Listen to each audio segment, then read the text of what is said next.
दक्षिण सोलापूर शिंगडगाव येथील श्री धुळी महाकाळेश्वर देवस्थान असून या श्री धुळी महाकाळेश्वर देवाचे मंदिर गावापर्यंत पालखी निघणार आहे। तरी सर्व भक्त नागरिकांनी या पालखीचा लाभ घेऊन देवाचे दर्शन घ्यावे असे आवाहन पंच कमिटीच्या वतीने करण्यात आले आहे। सालाप्रमाणे ही यात्रा श्री हनुमान जयंतीच्या दिवशी मोठ्या प्रमाणे यात्रा भरली जात आहे। पण उद्या मंदिर पर्यंत पालखी निघणार आहे। जे भक्त नवस मागितल्यात आहेत त्यांच्या घरापर्यंत ही पालखी मिरवणूक निघणार आहे। सध्या शिंगडगावमधील प्रसिद्ध असलेले श्री धुळी महाकाळेश्वर देवस्थान असून या मंदिरला भक्त नागरिकांची मोठी गर्दी होत आहे। आमच्या गावचं देव आहे धुळी महाकाळेश्वर। या मंदिराचं प्रसिद्ध व्हावं म्हणून आम्ही आव्हान प्रसिद्ध असल्यामुळे जे नवस मागते ते पूर्ण होते। कुठल्या लोकांना माहित नसेल, कुठल्या भक्तांना माहित असेल तर आपल्या इथं धुळोबाचं देवळ आहे शिंगडगावमध्ये, पण भक्त नागरिकांनी आले पाहिजे या ठिकाणी दर्शनासाठी आलेलं पाहिजे। आणि दर अमावस्याला इथं महाप्रसादाचा वाटप असतो। दर अमावस्याला आसपासच्या गावचे लोक महाप्रसाद घेण्यासाठी दर अमावस्याला येतात। ठीक आहे, आपण नागरिकांनी भक्त नागरिकांनी या मंदिराला भेट दिला पाहिजे। वडगेपासून 7 किलोमीटर आहे 7 किलोमीटर आणि उद्या पालखी दरवर्षी यात्रा भरली जाते हनुमान जयंतीला।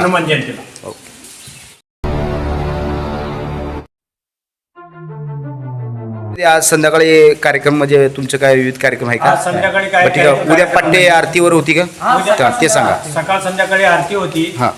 उद्या सकाळी पाट्याला पूजा होती 4ला।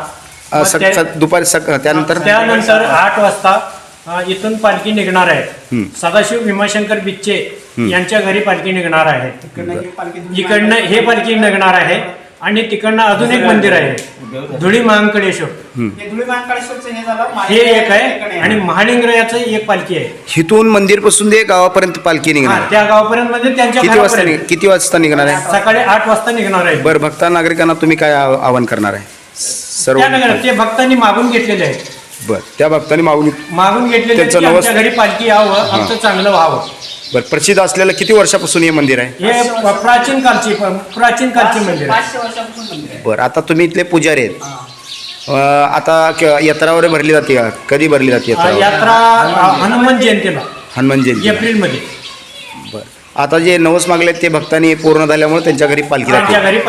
बरं, भक्त नागरिकांना काय आवाहन करणार आहे? या ठिकाणी प्रसिद्ध असल्यामुळे भक्त नागरिकांनी या ठिकाणी आलं पाहिजे। येऊ शकतात। बरं, सिंदखेड ते सिनगाव ते ह्याच्यापर्यंत येईल।